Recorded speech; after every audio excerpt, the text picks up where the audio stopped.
Hey there, it's Sneaked, aka Speebs from Lightbringer here. I'm making this video to dissect some of the keys me and my team are running this tier. I'm hoping I can improve as a player by making these videos, and if it helps you, one of my 4 viewers, hey, that's awesome too. My Mythic Plus group has been pushing keys this entire expansion. We've been going highish, hitting the 15s, the 20s. And this season we swapped our comp up a little bit. I'm maining Rogue. I was playing Druid, tank the last couple tiers, but I love Rogue. I'll press Blade Flurry, I'll press Slice and Dice, I'll roll my bones, we'll see what happens. I'm about 293 eye level in the dungeon you're about to watch here. I've just picked up my normal Faded Edge of Night this week, using my first NR token, but I can't upgrade to Heroic till next week. I got a 304 main hand from the Vault, a Stone Legion Heraldry from Heroic Dathry this week that pairs with my Eye Command Trinket. Haven't got any gear since the last video. That's life. It's week 4 of the patch, and our average eye level for this dungeon is going to be 291.2. For our comp in this lower KO, we're running an MDI illegal team featuring 2 Warlocks, which makes it the MDI illegal part. You can only have 1 of each class in your MDI composition. We're very naughty, such is life. We have our Prot Warrior, our Resto Shaman, a Destro Lock, a Demo Lock, and myself playing the Outlaw Rogue. We're running a pretty typical comp, minus the fact we have 2 Warlocks, of course. We've got a slight change up in our comp and the players we had around tonight, so here we are. 2 Warlocks is more than okay. Warlocks absolutely destroy. Demo is our 2's favorite, it absolutely slaps. And much like the affixes, he's going to be bursting, he's going to be storming. And we have our friendly Nathrazim giving us a Shrouded buff. I'll be running the standard Venthyr build again here with a Concealed Blunderbuss. We actually failed a 19 earlier this week thanks to some poor play and pathing. We have been avoiding Lower Karazhan because of all of the overtuned mobs that Blizzard has tuned down this week. So we were going in expecting a little bit different path and a little bit easier route, but we managed to just fail the 19, but we were confident we're going to crush this 20. And with that, we're buffed, we're well fed, we're getting underway. I got my focus macro for Tricks of the Trade on our tank, and let's get cracking here. Alright, much like Upper Care, we're starting off with a single ghost, nothing too exciting here, single target mob. We're beating it up, we're interrupting the Soul Leech, we're doing our best to kill it as fast as possible so we can move on here. Bop, bop, bop, there we go, I'm rolling my bones, I am making sure I am tricking the tank, running a little bit forward here, and making sure I'm up here first, getting the tricks off, keeping Blade Flurry active, spinning away here, targeting down these mobs, and I'm going to be dodging everyone's favorite ability, Pennies from Heaven. These are a very annoying ability cast by the mobs here, and what they do is they stun you if they touch you. It's horrific, it's horrifying, and it's easy to dodge as well. I've got my little wigs here broadcasting the message when this spell is cast for an extra reminder for me that I'm going to be having to dodge these abilities. Other than that, though, nothing too exciting happening here. Lots of mobs to kill, lots of mobs of Blade Flurry. My damage is not due to me being a good player, it's because I remember press Blade Flurry on cooldown. And with that, we get our first couple Shrouded buffs here as we start killing these mobs. And around this time, I'm noticing I've done something incredibly stupid, and I am actually wearing my Subtlety Legendary still, and I'm trying to figure out why I'm not getting procs from my beautiful 2-piece as I get slept here. To be punished for not wearing my proper gear, I don't get dispelled for being asleep. That's totally on me and acceptable. We realize I don't have time to swap gear before we do this boss, but that's okay. We're going to give it a shot anyway with my improper gear on. That won't hold me back. The most important thing for this boss is going to be dodging mechanics and making sure we respect all of the different things we need to dodge in this encounter.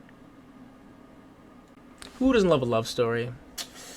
When 2 rival gangs battle for the turf of Westfall, melee DPS must suffer. Tony and Magura come together to make sure that you have to be on your toes the entire time.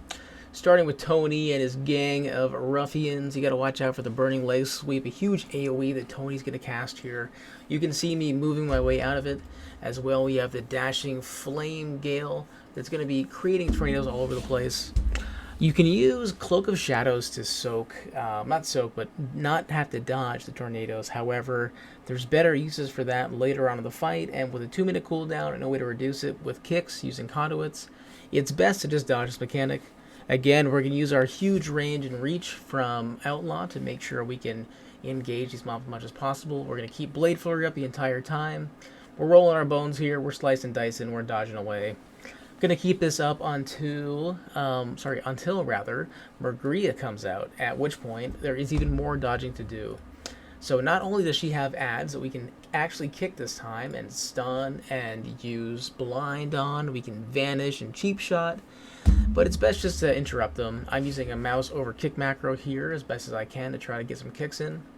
But there's two mechanics we need to watch out for. The first is Thunder Ritual. Everyone's going to get a nice little circle around them. You see us spreading out here. And then up next there is the Wash Away. We've got these sweeping waves that are going to eventually connect together, and we have to step between them. It's incredibly important that we dodge them. Even on a 19 Fortified, I was being one-shot by these last week, or earlier in this week rather. So we're dodging these Wash Aways best we can. If you're going to hit one, you can use Cloak and walk through it. You can cheat death through it. Just watch out for anything else on the other side. But that's the end of Phase 1 and Phase 2. Once we get these mobs down to 45%, they're both going to activate. We're going to hit Heroism. We're going to Blade Flurry it up, and we're going to crush them.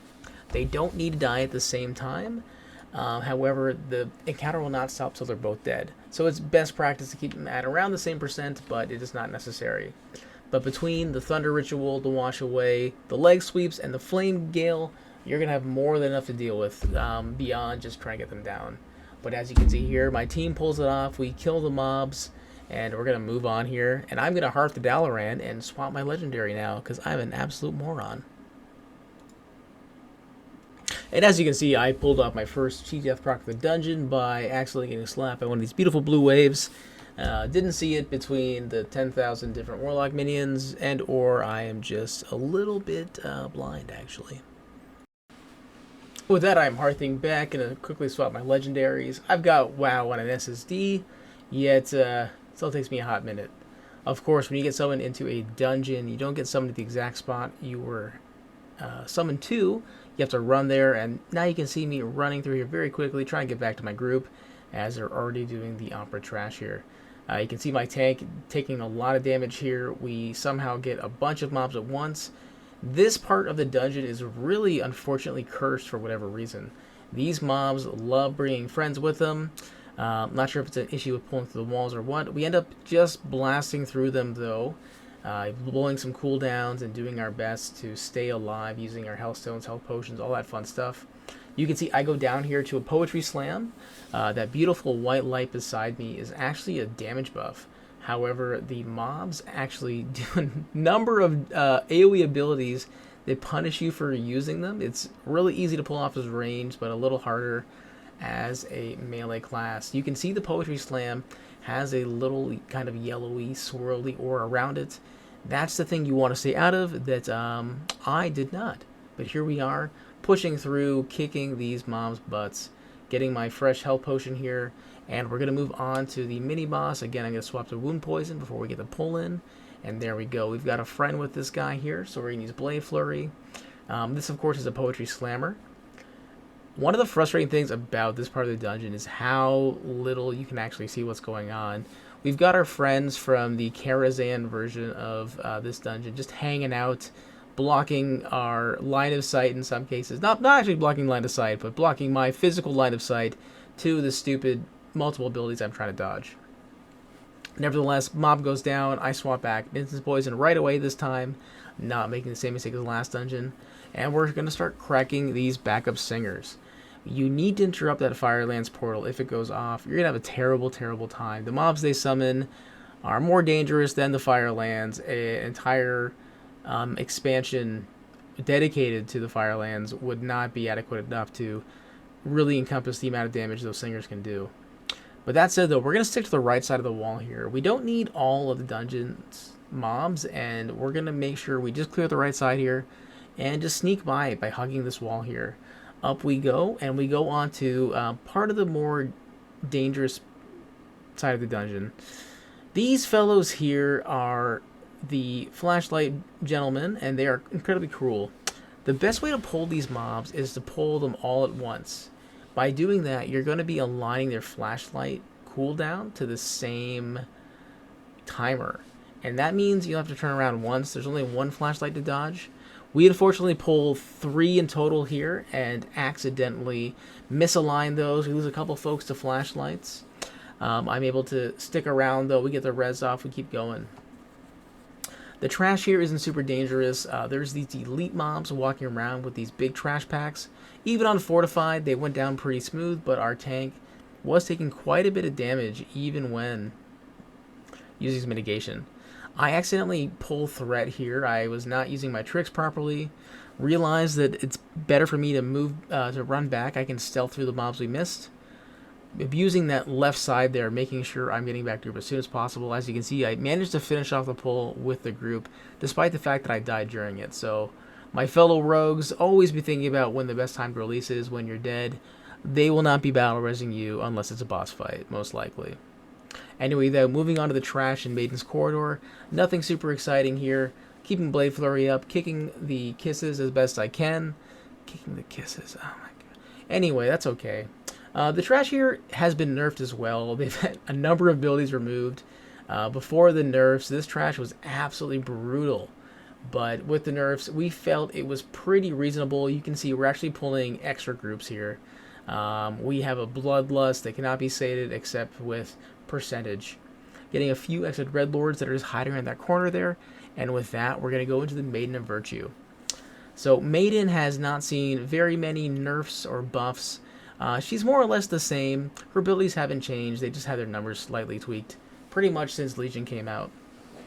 As you can see here, though, I'm going to get that first Sacred Ground, and I pull it to the side of the room. I accidentally managed to deke myself and use my grappling hook to push through it. But that's okay. My healer's going to keep me up. Shout out to Lucchini for doing his best work here. We're going to DPS the boss. We're calling who's going to get the next shock. I get the second Sacred Ground. I don't make the same mistake this time, though. And we keep pushing onwards. With Mass Reptons coming out, we step into the Sacred Ground. We take a stack. I'm going to cloak it the second I can. In retrospect, I could have just cloaked the Mass Reptons and not worried about cloaking the damage afterwards. That's a mistake on my part. I haven't run this dungeon that much this tier. And next time, I'll definitely just be cloaking the Reptons. But you can see here, on a 20 Fortified, we're able to get the boss down with Heroism in a single Mass Reptons phase. And we're going to move on to everyone's favorite butler, Moroes. The Moroes trash is pretty exciting. It's a bunch of AoE mobs with a few elites scattered around. We got this big, beautiful blueberry man here. We're going to pull him on early. He's got a really interesting ability where you're going to see a bunch of big circles on the ground. Those blue circles actually damage the guests who have come to the party, so we want to absolutely make sure these guests have a terrible time. Make sure we're using those blue circles to do extra damage to the mobs. And we've got a nice little Dreadlord in here as well. Again, using those blue circles best we can. The trash goes down pretty quick. There's nothing really exciting here to interrupt. Again, these elite mobs are a little bit dangerous. They've got a couple abilities that can do some extra damage to your tank, but nothing for a melee DPS to worry about. While we're doing this, we're thinking about what mob Moroes has this week, who we want to CC, and who will be CCing it. And with that, we're going to get into the boss itself. So we opt to play it a little safer than we probably needed to. We're going to CC 3 mobs here. We're going to get 2 traps and a blind. And with that, we're going to go into the boss. The first one being Moroes with his good friend, the man who just literally cast Whirlwind. So I'm going to use Feint here, try to get in some hits and walk away. We probably could have done a better job with kiting that mob, but thankfully Dustin is going to absolutely just obliterate that man with his insane Destro Burst. We move on to Lord Robandaris, who's going to be throwing these axes around the room. Very easy to dodge, unlike the Willbreaker. So as you can see, that Willbreaker is going to cover a good like 6 of the room at a time. It is hard to dodge if you get in a bad spot, but do not pull a Prometheus and run towards it. Make sure you're running diagonally or out of it as best you can. With that, we move on to the final ad. We've got the Baroness, who is going to be casting Arcane Blast, trying to MC, and also, I believe, Mana Steal from wanting your healer, but that's okay. We've been cleaving Moroes the entire time. You can see our group DPS is super high. I'm keeping Blade Flurry up while those ads are up. Now that Moroes is solo, we can easily knock him out of the park. He goes down, we move on. We realize we're a little bit ahead on percent, So we're going to kill this blueberry here, Mr. Arcane Ward, and we're going to use a cloak skip here. There's nothing super exciting. We just don't want to pull the friends we have in this dance room here. We haven't come to dance. We've come to get sweet fat loot and time this key. So a quick shroud takes us onto the skeletal horses. I get some really sweet damage in these pulls here thanks to some nice roll of bones combined with my flagellation. And you can see us blasting through them. We're going to move on to the side rooms here. Of course, you need to kill every single mob around the stables before engaging Midnight, or else Midnight will bring some friends and ruin your party. Like, quite literally, he'll kill you all. He's a horse. These apprentice, I remember these apprentice being a lot more dangerous in Legion, but for whatever reason, we're able to take care of them without much of an issue. Even on Fortified, their abilities aren't posing a big threat. The biggest thing we're worrying about on these pulls is the Spectral Stable Hands, who cast that healing touch. So again, we're calling out who's going to be getting which stable hand. I'm using Shiv to dispel that enrage effect the horses give themselves. Our tank's doing an awesome job of pushing these horses into the wall. You can see they're all trying to charge, but he's making sure they charge the wall to make sure our DPS gets as much stop time as possible, and it really shows in these pulls. Like, we're averaging over 100k group DPS on these pulls here, which means we're killing these mobs in one at a time, like one every 10 seconds, which is amazing. But that said, these pulls are pretty straightforward if you're kicking properly. We might be able to pull these a little bit bigger next week when the bursting is gone and we swapped over that tyrannical key. We'll see what happens. We keep blasting away here. We keep interrupting. We're talking about Midnight. We're mentioning how the mechanic is no longer there. So Midnight, you said this really cool mechanic where he would put a ghost on a player, and you had to communicate with each other to figure out who had the ghost. There's no debuff.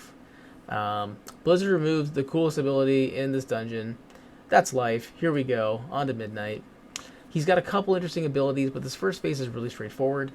As you can see, though, I am having a great time here. There's so many minions with 2 warlocks in this battle that I'm just having a great time. I end up taking Immortal Strike here, but it's not enough damage to proc my cheat death. I cheat death at least 3 times this encounter. Unfortunately, R2 goes down when trying to come in for that shared suffering. Midnight kicks our butt again. He is having really good timing. Midnight should be a PvP player. He'd probably be glad by now. Moving on, though, you're going to see me dodging a lot of horses. We're going to be blowing our cooldowns here. We've just popped our heroism during that last damage phase. So this is probably the toughest part of the encounter, just trying to get that second damage phase in. At this stage, we want to take down Adaman. We don't want him getting back on the pony. Another phase would not be ideal. We've still got 6 minutes on the key. We time it either way, but we're going to make sure that doesn't happen. We're going to dodge the horse charges. We're going to keep our shared suffering as much as possible. We're doing some group therapy here for that for sure. And with that, we've just got the pony left. He is very straightforward. He actually, I believe, almost gets a kill here, though, on somebody with a good old mighty stomp. Like, that stomp was insane. He took all of our life away there, even on a Fortified. We get some really crappy loot, but that's life. But hey, that's another 20 timed. Lower Karazhan is complete. We've managed to finish it off in time. Thank you, Blizzard, for nerfing it. It was way too difficult for no reason. And with that, thank you so much for watching. I will be trying to get my cat into the next video. He is busy right now. But thank you for watching. I hope you learned something. I definitely did. And I'll see you in the next one. Bye-bye.